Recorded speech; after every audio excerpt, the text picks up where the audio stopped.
everyone, welcome back to my channel. So we already seen that what is actually the Python, why we need to use the Python and installation of the Python and writing the first program in Python. So we already done this and we already seen in our exercise. Now my next topic is variable and data type. Also I'm going to include what is module, uh, module and pip. So about this module and pip I'm going to discuss later on, but right now I'll give you a heads up on this thing, what actually the module is. Okay, and I will also going to explain you what is variable and data type in Python. Okay, so let's go to our chapter third, where we are going to discuss about these topics. So for module and pip, just understand that module is basically nothing but a package. Function code is written by someone else, we are just using those functions and code for our programming language, right? Or our programming use, you can say.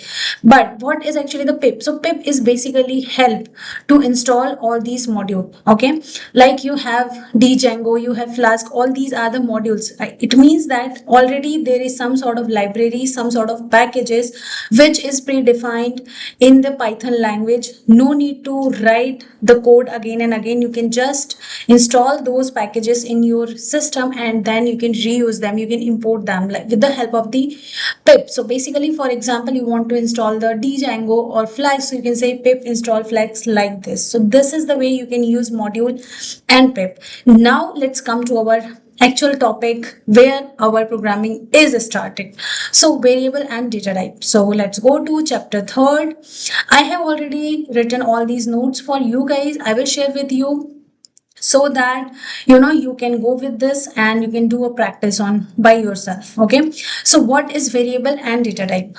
Basically, a variable is like a box with a name on it. You put something inside the box and whenever you need it, you just call the box by its name. What actually the meaning of this whole sentence? So the whole sentence is convey a meaning, like for example, you, maybe your name is Suraj, maybe your name is Pankaj, maybe your name is Sumit, something, anything. So your name is basically a variable where your name is representing your identity. You are the value. But if someone has to call you, what name that person is going to call you? So that is your variable, right? I hope this is clear and understandable. Variable is a kind of container where you are storing some values, and whenever you want to use those values, you can call the name of that variable. I'll show you that with practical example as well, but I hope theoretically you are clear on this and we are on same page. Okay, so I have a few of the examples here. For example, box name age contains the number as 20, box name as name contains the value as allies, right? I will show you that. So let's create a new Python file with saying as chapter third. Okay, so here is our file. Now we are talking about what we are talking about. We are talking about the chapter third, variable and data types. Let me copy this here, so no need to rewrite again. Okay, before that I want to explain you one more thing. So this is the symbol, right? What is actually the meaning of this symbol? So basically this is a pound symbol, which is meaning that you want to comment something. You don't want that Python read that line, you just want for tracking purpose, or maybe you're working with your colleagues, so you want to provide something that, hey, this is my program, this is program is about this, so you want to give a comment about that, so you can use this. Or if you want to comment multiple lines, that also you can do. So that what happened, Python will ignore this line and it will execute whatever a part of this lines. Okay, I will show you that more type of comments, how you can comments with print. I will show you later on, but yeah, for now this is the use of it. So our way of is like variable, right?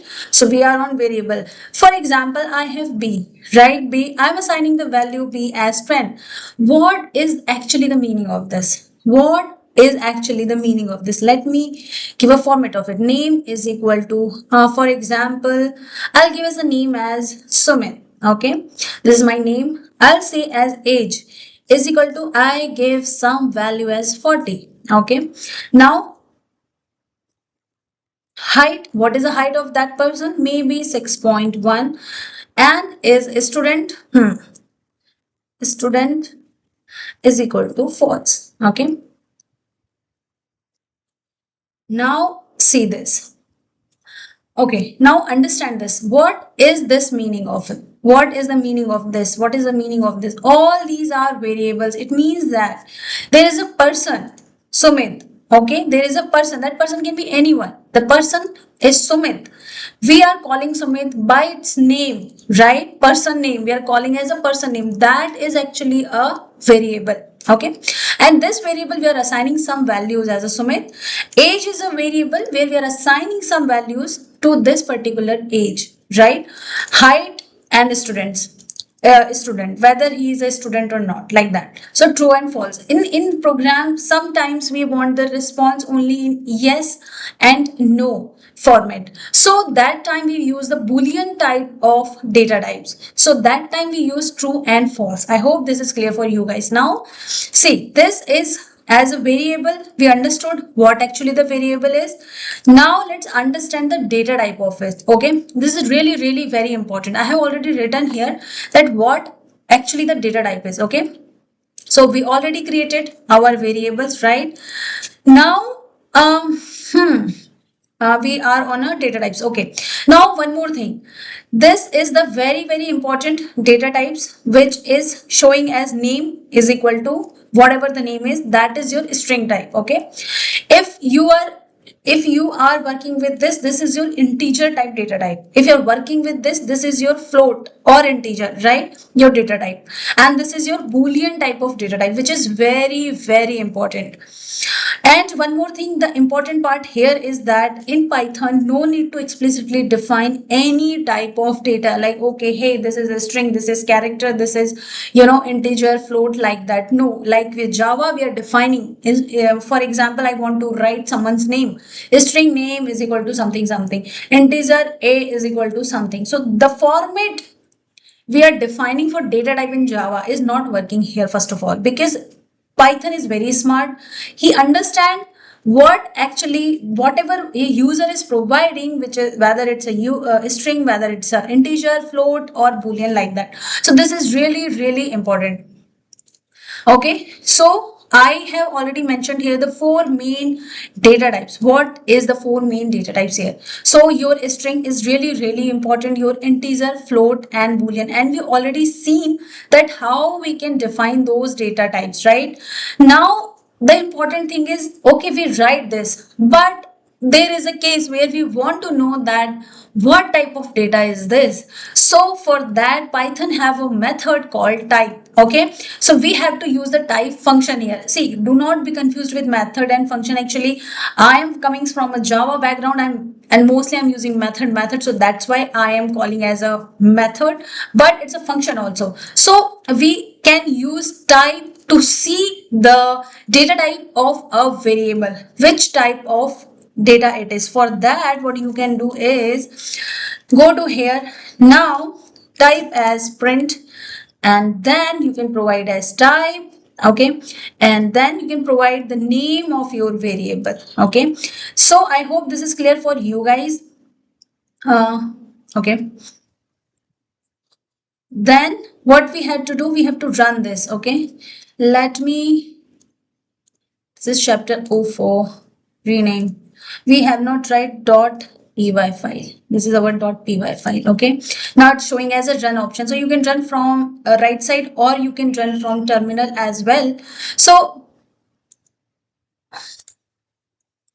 I think it's hide due to some reasons. Just give me a minute, guys.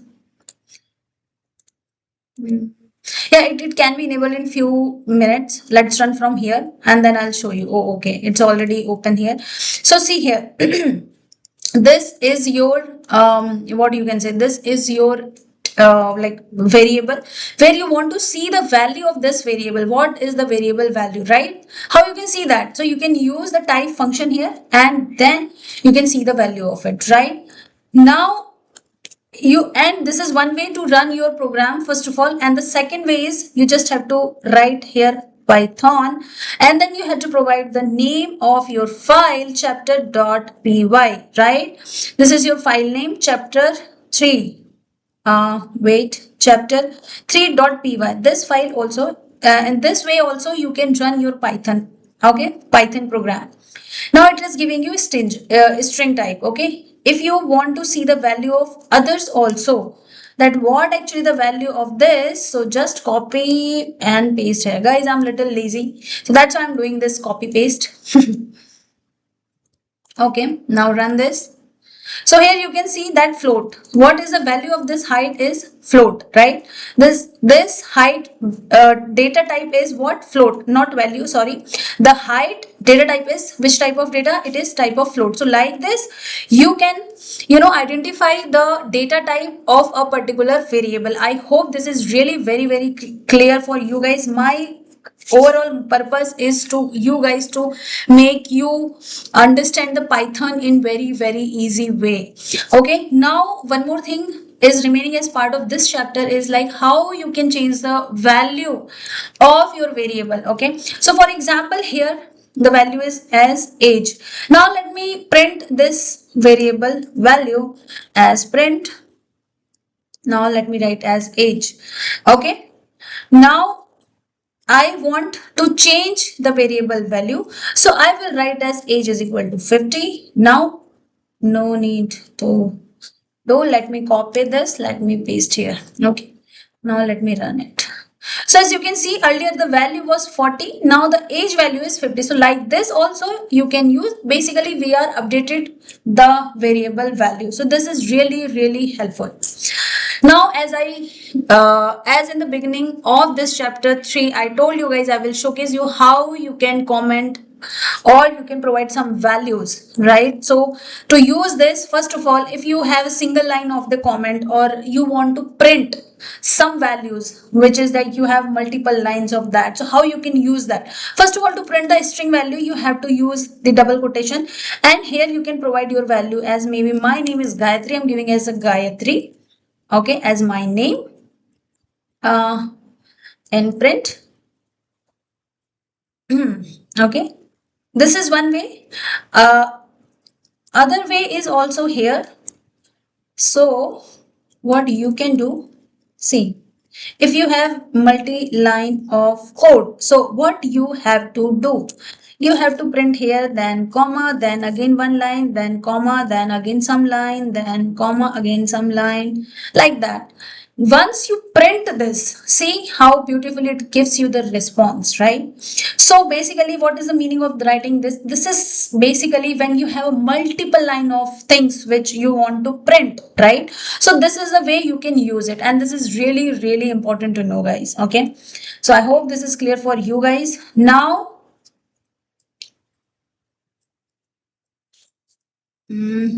just a minute. Okay, now see, I have commented this. All the lines I have commented. How I'll do this in one go? Control and backslash you have to press. You will comment all these lines. Basically, what actually the meaning of this? Python will ignore this comment line. See here, no response of this print. Why? Because Python not even read that line. Okay, Python just ignored that line does not even exist. Okay, I hope this is clear for you guys for this chapter. This is really important chapter as we are starting, and we are in a starting phase of the Python learning, and I hope that you guys are understanding what I'm trying to explain you guys. Okay.